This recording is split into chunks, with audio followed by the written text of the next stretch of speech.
خالہ اب بھی بالکل جوان عورت تھی۔ جب کبھی گھر میں اکیلے ہوتے مجھے اپنے پاس بلا لیتی، میں بھی مجبور ہو کر ان کے پاس چلا جاتا اور کچھ حسین لمحے ان کے ساتھ گزارتا۔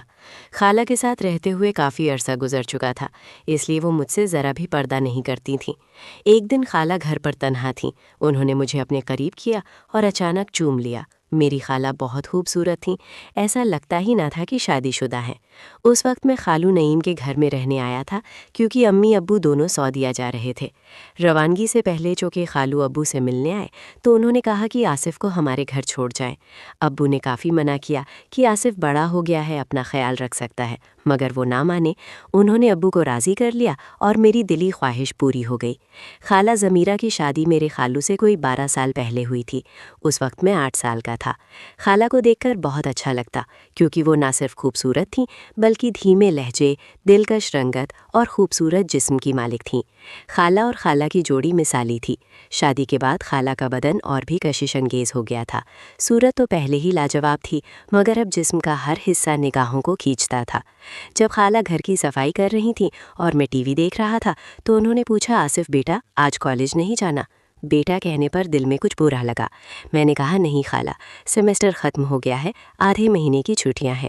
خالہ نے سر ہلایا اور میز صاف کرنے لگی۔ ان کے بازو نظر آنے لگے، یہ دل کو چھو لینے والا منظر تھا۔ مجھے سمجھ نہ آ رہی تھی کہ کیا کروں۔ خالہ کے گھر آئے ہوئے 2 دن ہو چکے تھے۔ رات کو کھانے پر خالو نے کہا کہ انہیں 20 دن کے لیے لاہور جانا ہے۔ اگر زیادہ دنوں کا سفر ہوتا تو خالہ کو ساتھ لے جاتے۔ خالو اپنی بیوی سے بہت محبت کرتے تھے اور گھر میں میری موجودگی سے مطمئن تھے، اس لیے انہیں اکیلے جانے میں کوئی دقت نہ ہوئی۔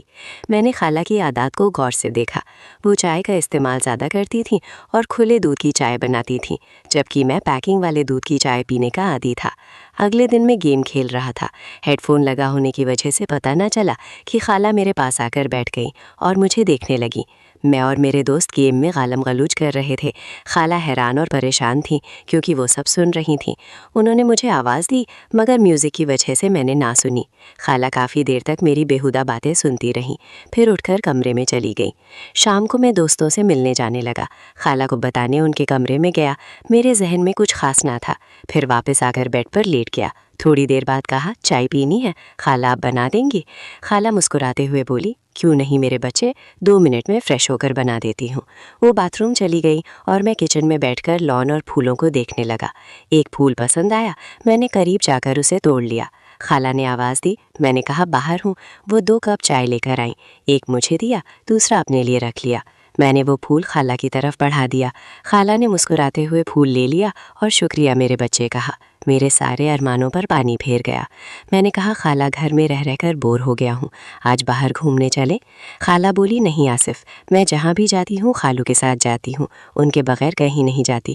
میں چپ ہو کر چائے پینے لگا۔ رات کے کھانے کے بعد میں نے مووی لگائی۔ خالہ بھی میرے پاس بیٹھ گئی۔ مووی میں بھی وہی غالم غلوچ تھیں جو میں دوپہر کو کر رہا تھا۔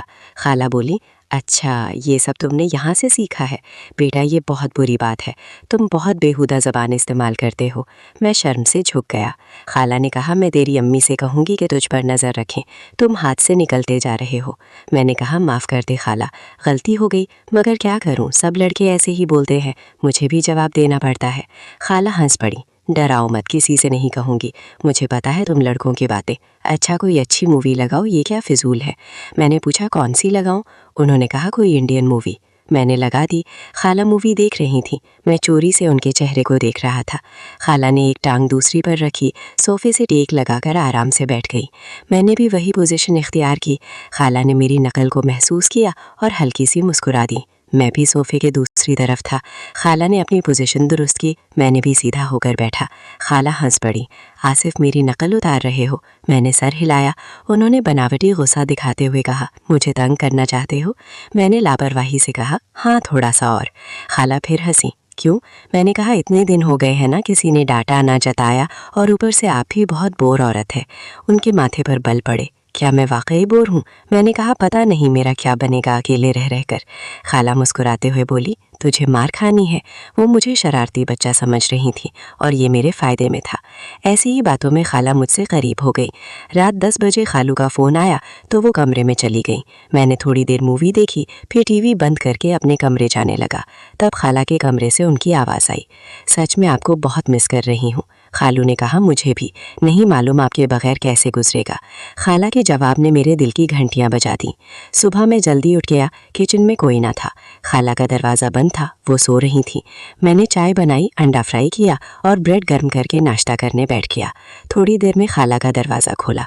वो थकी हुई बाहर आई। शर्मिंदा सी बोली, रात नींद ना आई थी, देर से आंख लगी इसलिए देर हो गई। मैंने दिल ही दिल में सोचा, प्यारी खाला, मैं जानता हूँ नींद क्यों ना आई।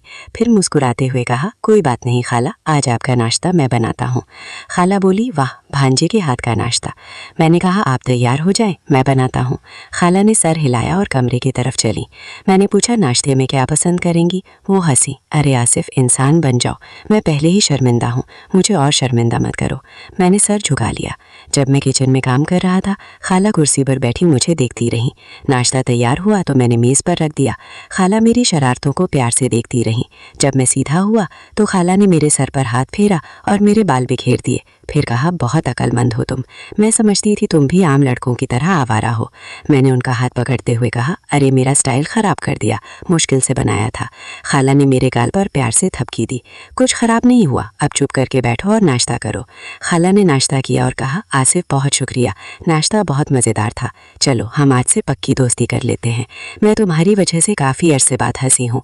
औलाद की महरूमी ने मुझे अंदर ही अंदर से खाली कर दिया है। मैं हंसना भूल गई थी। मैंने कहा, खाला परेशान ना हो, अल्लाह के यहाँ देर है अंधेर नहीं। फिर मैंने मजाक में कहा, आपके कहने से हम पहले दोस्त नहीं थे? खाला ने मेरे गाल पर चुटकी काटते हुए कहा, दोस्ताना थे मगर वो कच्ची दोस्ती थी, आज से पक्की दोस्ती करते हैं। मैंने गाल पर हाथ रखते हुए कहा, अरे खालाओं को भी गाल खींचने की आदत होती है और बहुत ज़ोर से खींचती हैं। खाला हंसी और मेरे कान पकड़ने को आई। मैं भाग गया, खाला भी मेरे पीछे भागी। रुको ज़रा आसिफ, क्या मैं तुम्हारी खाला लगती हूँ या नहीं? फिर वो रुक गई, कूलों पर हाथ रखकर सांस लेने लगी। हाय, मैं थक गई। वो कुर्सी पर बैठ गई। मैं करीब गया, पूछा, क्या हुआ? खाला अचानक खड़ी हुई, मुस्कुराते हुए मेरे कान पकड़कर मरोड़ दिए। मैंने अजियत भरी शतु बनाई, नहीं आपसे दोस्ती, अब तो बहुत सालिम हो गई हैं। खाला ने होंठों पर हल्की सी मुस्कुराहट सजाकर मुझे प्यार से देखा और मेरे कानों पर हाथ फेरते हुए कहा, बस कर ली, अब बस करो। फिर कहने लगी, अच्छा आसिफ, तुम यहीं रुको, मैं तब्दील होकर आती हूँ, कुछ सामान मार्केट से लाना है। मैंने कहा, ठीक है, मैं भी तैयार हो लेता हूँ, शायद कोई लड़की दिल ही दे दे। खाला ने मुस्कुराते हुए मेरी गर्दन पर थपकी दी। आसिफ, इन हरकतों से बाज आ जाओ। मैंने हैरान होकर पूछा, किस हरकत से? वो बोली, अपनी जज्बाती और शरारती हरकतों से। मैंने कहा, जिंदगी में थोड़ी लज्जत भी होनी चाहिए। पहले तो खाला को मेरी बात समझ ना आई, फिर जब आई तो जूता उठाकर कहने लगी, आसिफ तुम कितने बदतमीज़ हो गए हो, शर्म करो। मैं मुस्कुराता हुआ कमरे में चला गया। थोड़ी देर बाद मैं बाहर आया तो खाला सोफे पर बैठी टीवी देख रही थी। इस दौरान खाला भी बाहर आ गई। जब वो निकली तो मैं सांस लेना भूल गया। खाला ने सफ़ेद रंग की कमीज़ और तंग जीन्स पहनी हुई थी। मैंने शरारती अंदाज में आँख भरते हुए कहा, मेम जी, क्या इरादे हैं आपके? खाला ने खुद को देखा, मुस्कुराते हुए हैरान होकर कहा, क्यों आसिफ, ऐसा भी क्या हुआ? मैंने सीने पर हाथ रखते हुए कहा, मैम आप तो क़यामत आईनी है, बाहर कोई नहीं जानेगा कि आप किसी की अमानत है। खाला ने पुरसुकून मुस्कुराहट के साथ कहा, मुंह बंद करो, क्या उल्टी सीधी बातें करते हो। जब उन्होंने मार्केट चलने को कहा तो मैंने हाथ लहराकर शायराना अंदाज में कहा, माँ के शहर में आपको हज़ारों लोग हसरत भरी नज़रों से देखते हैं, मगर इस वक्त कौन सी दुकान खुली होगी? खाला को अपनी बेवकूफ़ी का एहसास हुआ। तुमने ठीक कहा, थोड़ी देर बाद चलेंगे। मैंने कहा, मोहतरमा, जब आप बाजार जाती होंगी लोगों की नज़रें आप पर ही जमी रहती होंगी, उन्हें अपने काम का होश नहीं रहता होगा। खाला मुस्कुराते हुए बोली, अरे आसिफ, शर्म करो, तुम मुझे अपनी खाला समझते ही नहीं, ऐसे मजाक करते हो जैसे मैं तुम्हारी गर्लफ्रेंड हूँ। मैंने हल्की सी मुस्कुराहट दी और खामोश हो गया। खाला फ़ौरन मेरे करीब आ गई, धीमी आवाज़ में बोली, आसिफ। मैंने कहा, जी खाला, क्या तुम बाज नहीं आओगे मुझे फ्लर्ट करने से?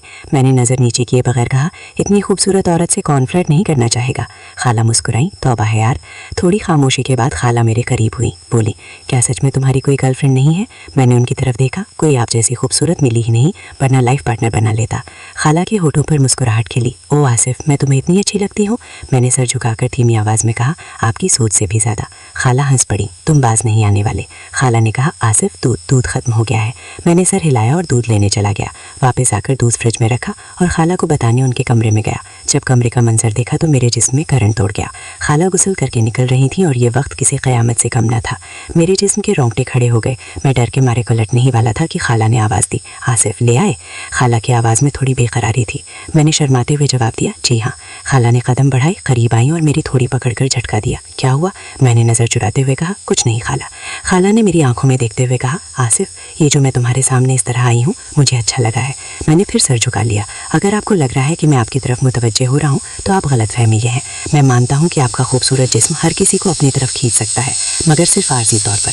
इतना काफ़ी नहीं है। खाला ने लंबी सांस ली और मुझे ऐसे देखा जैसे मैं दीवाना हूँ। मैंने कहा, खाला मैं ऐसा हरगिज़ नहीं चाहता कि कुछ दिन के लिए आपको हासिल कर लूँ और फिर सारी ज़िंदगी आपसे नज़र न मिला सकूँ। खाला पर काबू पाना मुश्किल हो रहा था। वो एक तरफ बैठ गई और मुझे भी अपने करीब बुलाया। मैं उठकर उनके पास बैठ गया। उन्होंने मेरी कमर में बाजू डालकर मुझे अपने साथ चिपका लिया, फिर मेरे हाथ को अपने दोनों हाथों में जकड़ लिया।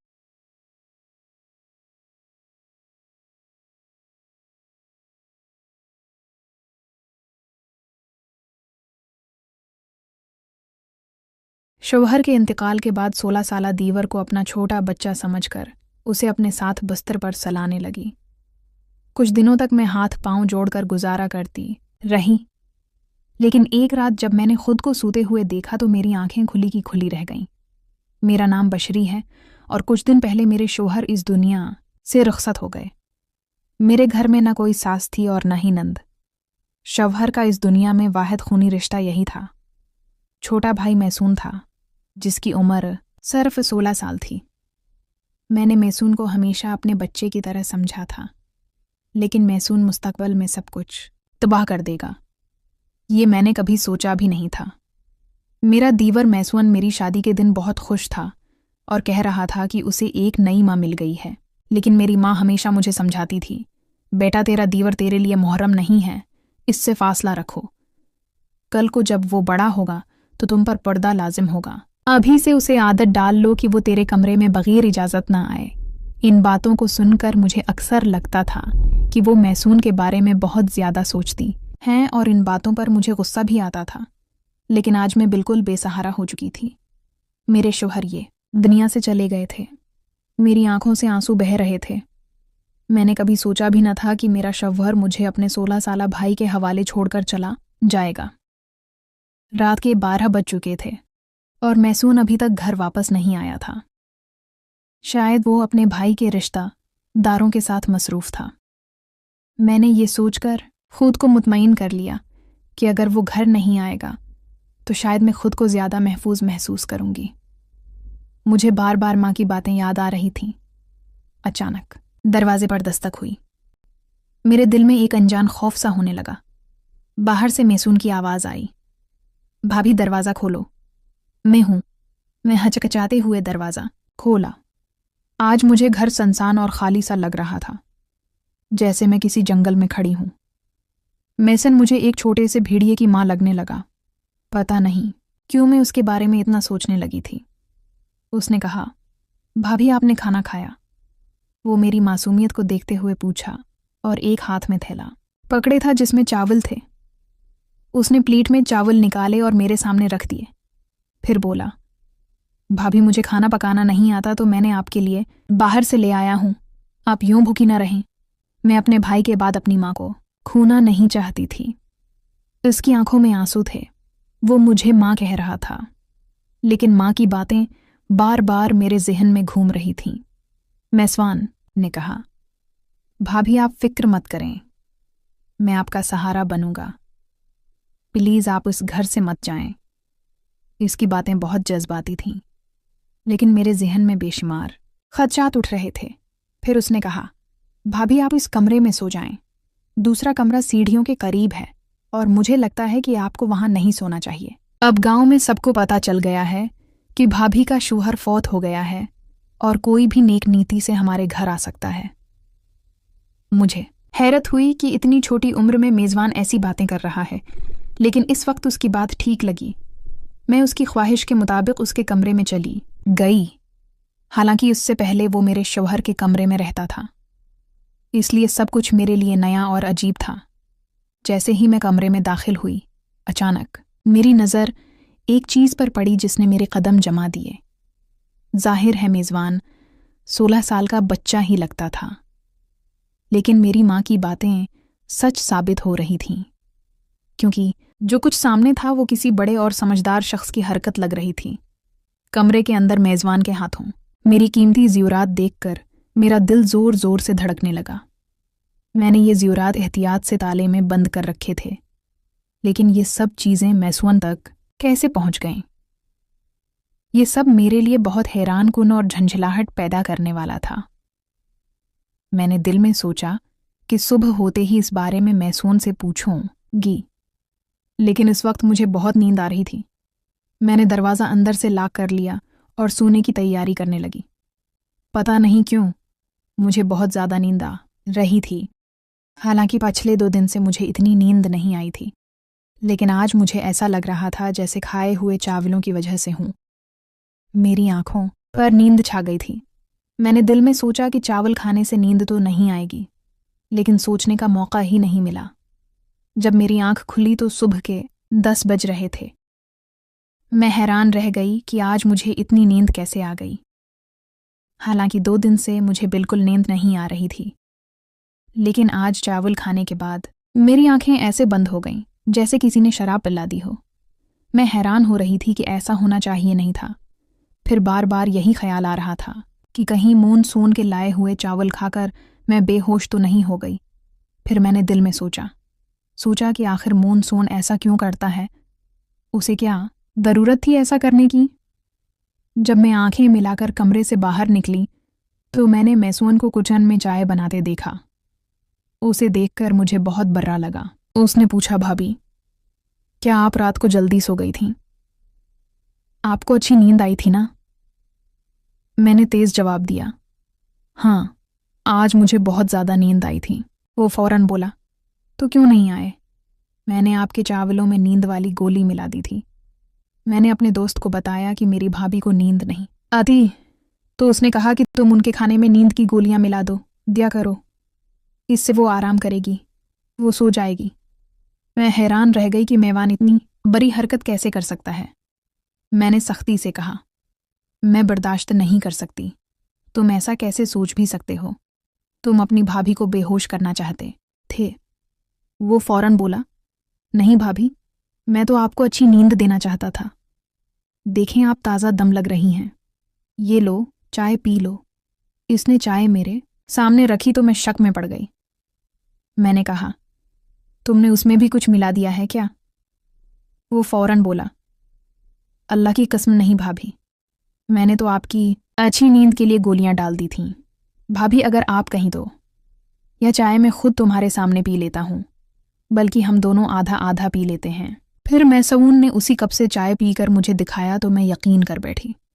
मैंने कहा, ठीक है, मुझे माफ़ कर दो। मैं तुम्हारे बारे में शक में मुब्तला हो जाती हूँ। जब मैं अपने छोटे भाई और मैसों का चेहरा देखती तो उसकी मासूमियत पर यकीन आ जाता था, क्योंकि वाकई उसके चेहरे पर बहुत ज़्यादा मासूमियत थी। आज मैंने उसे कुछ नहीं कहा था। जांचना चाहती थी कि मेरे खामोश रहने पर उसका रद्द अमल किया होगा। अलबत्ता आज मैंने जो कुछ उसके कमरे में देखा था उसकी कोई माफ़ी नहीं थी। दोस्तों, अगर कहानी पसंद आई हो तो वीडियो को लाइक करें और चैनल को सब्सक्राइब करना मत भूलें। शुक्रिया। मैं मुझसे काफ़ी बड़ा और तजर्बाकार लगता था। मेरा नाम आयशा है। मैं एक छोटे से मोहल्ले में रहती हूँ जहाँ हर कोई एक दूसरे को जानता था। मेरी उम्र सिर्फ 10 साल थी और मेरी ज़िंदगी बहुत सादा और बेफिक्र थी। मैं खुश मिजाज, हंसी खुशी करने वाली और अपने वालिदैन की खुशियों का ख्याल रखने वाली एक आम सी लड़की थी। हमारे घर की माली हालत बहुत अच्छी नहीं थी। वालिद साहिब शहर से बाहर नौकरी की तलाश में गए हुए थे और वालदा सारा दिन घर के कामों में मसरूफ़ रहती थी। ऐसे में अक्सर छोटे छोटे काम मेरे ज़िम्मे होते, जैसे बाजार जाना या छोटा सा सामान लाना। एक दिन दोपहर के वक्त जब धूप तेज़ थी और गलियां सुनसान थीं, वद्दा ने मुझ से कहा कि मोहल्ले की दुकान से कुछ चीज़ें ले आओ। मैंने चुपके से पैसे लिए और दुकान की तरफ चल दी। दुकान पहुंचकर देखा वहां सिर्फ दुकानदार मौजूद था। वो मेरे से काफ़ी बड़ा और तजर्बाकार लगता था। मैंने अपनी फहरिस्त दी और वो सामान देने लगा। जैसे ही मैं वापस मुड़ने लगी, उसने मेरा हाथ पकड़ लिया। मैं घबरा गई। उसकी गिरफ्त में एक अजीब सी कैफियत थी, जैसे अपने नापाक इरादे छिपाने की कोशिश कर रहा हो। मैं फौरन हाथ छुड़ाकर घर दौड़ी और चुपके से अपने कमरे में जाकर लेट गई। वद्दा ने कुछ नहीं पूछा और मैं भी कुछ नहीं बता सकी। रात भर सोचती रही कि ये सब क्या था। मैंने कुछ गलत नहीं किया था, तो फिर ये सब क्यों हुआ? चंद दिन बाद वालदा बीमार हो गईं और मुझे दोबारा दुकान जाना पड़ा। दिल डर के मारे धड़क रहा था, मगर हालात की मजबूरी में जाना पड़ा। दुकान पर कुछ ग्राहक पहले से मौजूद थे और दुकानदार ने मुझे अंदर बुलाया। वहां मैंने अपनी बचपन की महदूद समझ से कुछ खौफनाक और परेशान कुन एहसासात महसूस किए, जिन्हें बयान करना मुश्किल था। वो दिन था जब मैंने पहली बार महसूस किया कि कभी कभार जिंदगी में ऐसे लम्हात आते हैं जो दिल में जख्म छोड़ जाते हैं, जो वक्त गुजरने के बावजूद नहीं भर पाते। मैंने समझा कि ये सब मामूली बातें नहीं थीं और ये मेरे लिए एक खौफनाक तजुर्बा था। आयशा अब बड़ी होने लगी थी। बचपन के वो लम्हात जो कभी समझ में नहीं आए थे, आहिस्ता आहिस्ता उसके जहन में सवालात जन्म लेने लगे। उसकी मासूमियत अब बदल रही थी और वो महसूस करने लगी थी कि कुछ बातें गलत थीं जो इस वक्त इसके लिए समझना मुश्किल था। मोहल्ले की दुकान का वाकया उसके जहन से नहीं निकल रहा था। कभी कभार जब वो वहां से गुजरती तो दुकानदार की नज़रों में वही कुछ देखती जो पहले उसके ये सब खौफनाक था। मगर उसने दिल को समझाया कि शायद ये सब मामूली बातें हैं, या शायद वो सब कुछ अपने बचपन की समझ से गलत समझ रही थी। एक दिन वालदा ने आयशा से कहा कि अब तुम दुकान पर ना जाया करो। वो अल्फाज उसके लिए एक झटके की मानंद थे। इसी लम्हे उसने पहचाना कि जो कुछ भी उसके साथ हुआ वो गलत था। वालदा के उस कहने ने उसके अंदर एक ताकत पैदा की कि वो अपनी बात किसी काबिल एतमाद बड़े को बता सके। आयशा ने अपनी जिंदगी के छोटे छोटे फैसलों में महतात होना शुरू किया। वो सीख गई कि अपनी हिफाजत सबसे पहले आती है। उसने अपने दोस्तों और वालिदा के साथ ज़्यादा वक्त गुजारना शुरू किया ताकि किसी नाखुशगवार सूरत-हाल का सामना न करना पड़े। इस दौरान आशा ने एक अहम सबक सीखा। खामोश रहना कभी कभार नुकसानदेह हो सकता है। उसने समझा कि अगर वो अपने जज्बात और खौफ को अपने अंदर दबाए रखेगी तो नुकसान हमेशा उसका होगा। ये सबक उसने अपने दिल में मजबूती से बसा लिया। आशा के वालिदैन भी उसकी तरबियत और हफाजत में ज़्यादा मुहतात हो गए। वो अब अपने बच्चों को आज़ादाना माहौल देने के साथ साथ ये भी सिखा रहे थे कि हर बच्चे को अपने जज्बात और खौफ के बारे में बात करने का हक है। आशा की उम्र अब तकरीबन 15 साल की थी। बचपन के वो लम्हात अब उसके जहन में यादें बनकर रह गए थे, लेकिन वो ज़्यादा मजबूत और होशियार हो गई थी। उसने महसूस किया कि ज़िंदगी में हर फैसले में एहतियात करना ज़रूरी है और अपनी हफाजत सबसे पहले आती है। आयशा ने पढ़ाई में ज़्यादा दिलचस्पी लेना शुरू की। उसके उस्ताद भी उसकी मेहनत और जहानत की तारीफ करते, लेकिन कभी कभार वो लम्हात याद आते जब मोहल्ले के बड़े उसकी मासूमियत का फ़ायदा उठाने की कोशिश करते। उसने ये समझना शुरू किया कि ये रवैया गलत है और किसी को भी ऐसा करने का हक नहीं। आयशा ने अपनी वालदा बातचीत शुरू की। आहिस्ता आहिस्ता उसने अपने खौफनाक यादें बयान की और वालदा ने मोहब्बत और समझदारी से उसकी बात सुनी। वालदा ने उसे सबक दिया कि कोई भी बच्चा या नौजवान कभी भी खामोश न रहे अगर कोई गलत करे। आयशा ने अपनी ज़िंदगी में एक और अहम फैसला किया। वो खुद अपनी हिफाजत के लिए छोटे छोटे इक़दामात करेगी। वो अकेली ज़्यादा वक्त नहीं गुजारती और जहाँ भी जाती किसी काबिल एतमाद शख्स को इत्तला देती रहती। ये रवैया उसने न सिर्फ अपने लिए अपनाया बल्कि दूसरों के लिए भी मिसाल बन गया। आयशा अब 23 साल की हो चुकी थी। बचपन वो खौफनाक लम्हात यादों में बदल चुके थे, लेकिन वह एक मजबूत, समझदार और खुदमुख्तार नौजवान औरत बन चुकी थी। उसने अपनी ज़िंदगी के तजुर्बात से बहुत कुछ सीखा और इज़्म किया कि वो कभी भी अपनी खामोशी को नुकसान न बनने देगी। अब आयशा मुआशरती सतह पर भी आगाही पैदा करने की कोशिश करती थी। वो दोस्तों, रिश्तेदारों और नौजवानों को बताती कि अगर किसी को गैर मुनासिब रवैया या ख़तरनाक सूरत-हाल का सामना हो तो फ़ौरन बात करनी चाहिए। उसने समझा कि सिर्फ वालिदैन की हमायत काफ़ी नहीं, बल्कि अपनी समझदारी और होशियारी भी बहुत अहम है। आयशा वो महल्ला अभी भी वैसा ही था और कभी कभार वो गुजरने के दौरान दुकानदार को देखती, मगर अब वो खौफजदा नहीं होती थी। उसके अंदर जो ताकत और एतमाद पैदा हुआ था उसने उसे मजबूत बना दिया था। वो जानती थी कि बचपन के तजुर्बात उसकी कमज़ोरी नहीं बल्कि उसकी ताकत बन चुके हैं। आयशा ने अपने तजुर्बात को एक अच्छे मकसद के लिए इस्तेमाल किया। वो बच्चों और नौजवानों की हिफाजत के लिए आगाही, वर्कशॉप्स और सोशल मीडिया के ज़रिए तालीम देती थी।